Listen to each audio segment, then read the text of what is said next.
Hello भाई लोग, नमस्कार। आप देख रहे हैं Bhojpuri glows channel. Bhojpuri glows channel में आप सभी का स्वागत है।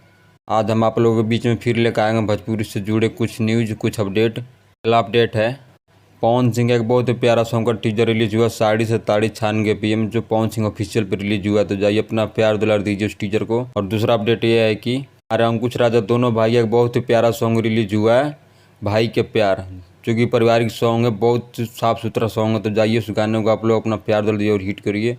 वो गाना रिलीज हुआ अंकुश राजा ऑफिशियल पे। और तीसरा अपडेट है कि अपने पूरे हिंदुस्तान में टॉप 10 सिंगर की लिस्ट में तीसरे नंबर पे शिल्पी राज और चौथे नंबर पे खेसारी लाल यादव और 9 नंबर पे पवन सिंह।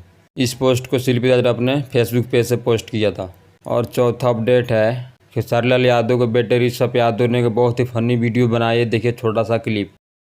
सुनो जी, आज मेरा नॉनवेज खाने का मन कर रहा है। अरे कोई बात नहीं डार्लिंग, अभी बाजार से तेरे लिए मछली लेकर आता हूँ। मछली में तो कांटे होते हैं। अबे तो चप्पल पहन के खा लियो। आज का अपडेट इतना ही। अगर ये वीडियो आप लोग को अच्छा लगा है तो वीडियो को लाइक करें, शेयर करें, कमेंट करें। और अभी तक आप हमारे चैनल को सब्सक्राइब नहीं किए तो सब्सक्राइब करके बेल आइकन को प्रेस करें, ताकि हम कोई भी अपडेट दे तो उसका नोटिफिकेशन आपको मिल जाए। फिर मिलते हैं अगले वीडियो में किसी अगले अपडेट के साथ। जब तक के लिए जय हिंद, जय भारत।